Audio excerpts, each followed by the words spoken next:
So I am rather looking forward to the year 2022 when it comes to video game releases. Particularly so when it comes to Nintendo. Because we have plenty of games scheduled for next year, but not enough solid release dates. Yet. Brilliant Diamond and Shining Pearl is scheduled for mid-November, and Legends Arceus is at the end of January. But other than that, we're still all really curious as to when Nintendo's other gems will be released.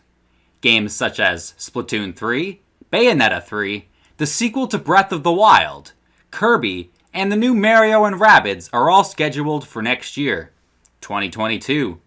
But we don't quite have release dates, or even months, for some of these games yet. So I am joined by my good friend, Globos Heckley, who has worked retail in the gaming industry for 13 years now, to discuss and predict the releases of some of these games. How are you doing today, Globos? Not too bad. How are you doing? I'm pretty good. So, starting next year in 2022, we have Pokemon Legends Arceus. That's scheduled for January 28th. What other games do you think are going to grace our presence afterwards? Like, do you think we're going to get a February release that year? Yeah, I think we're going to get something every month, just like Nintendo has done pretty much since the launch of the Switch. As we were saying earlier, Advance Wars got delayed.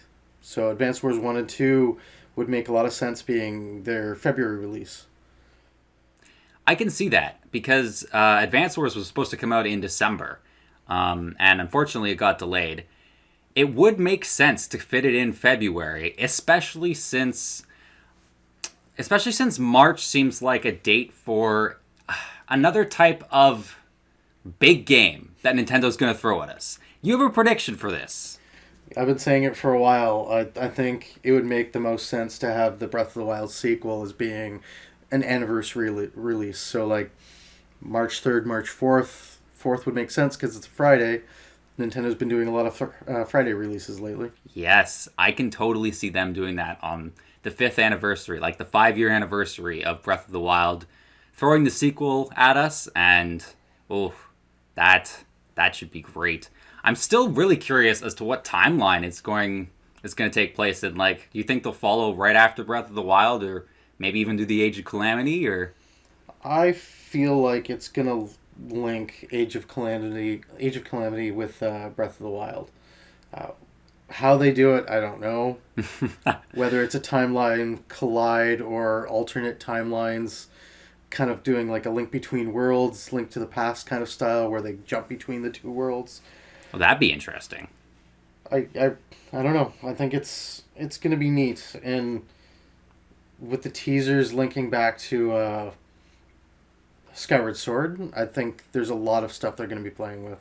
Yes, and actually, mini spoiler for the Guardian of Remembrance DLC, but we saw Link's sword glow at the end of it, which kind of made you think that Fi was trying to communicate with him. So that's, again, another nod to Skyward Sword.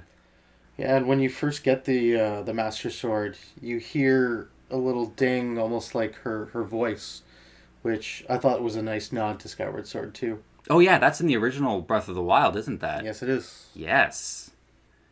Fantastic. I think that's a safe... Well, maybe not a safe bet, but I think it's a good prediction.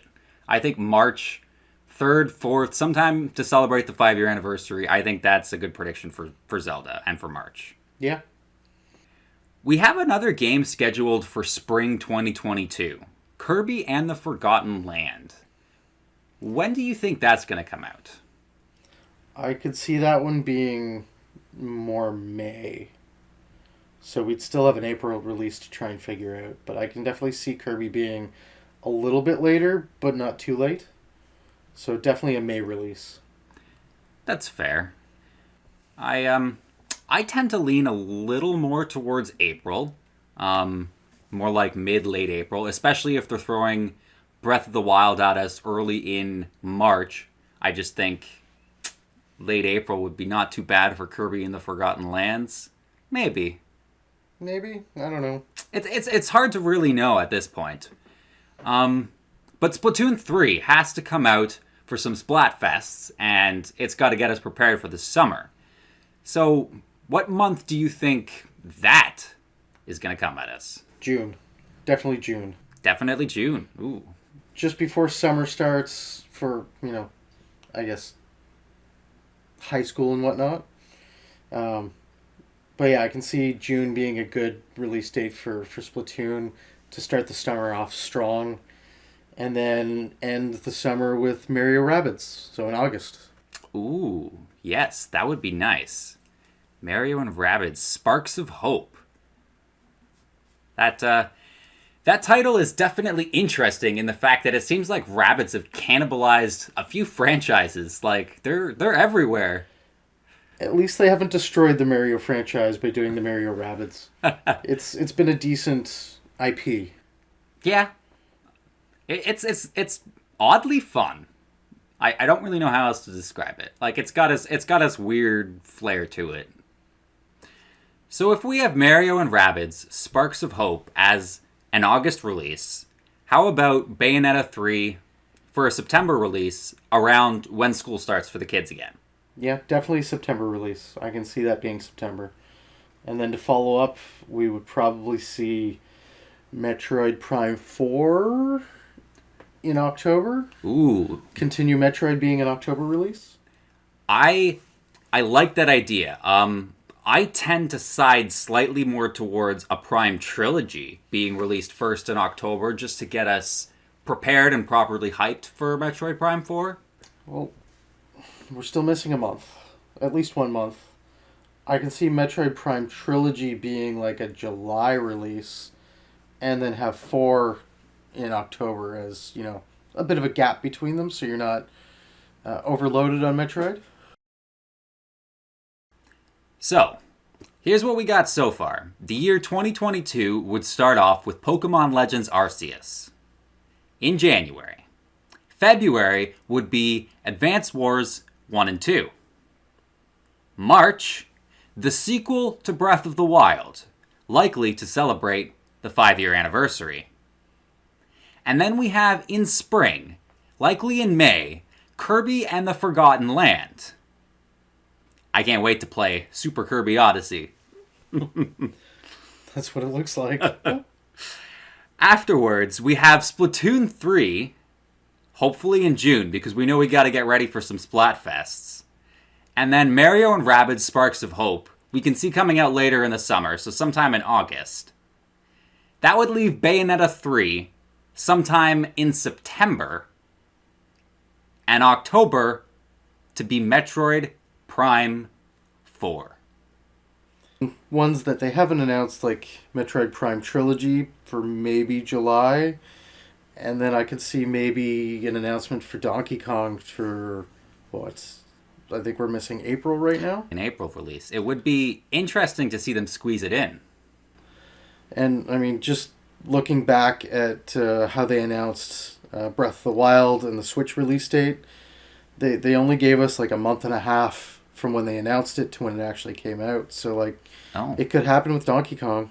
Yeah, that would be great if they really found out a way to hammer home the anniversary and bring us a true Donkey Kong game to the Switch. Oh, I would thoroughly enjoy that. So I want to thank you again, Globos, for joining us, because it's always a pleasure having a retail perspective on the gaming industry. Thanks for having me. No problem.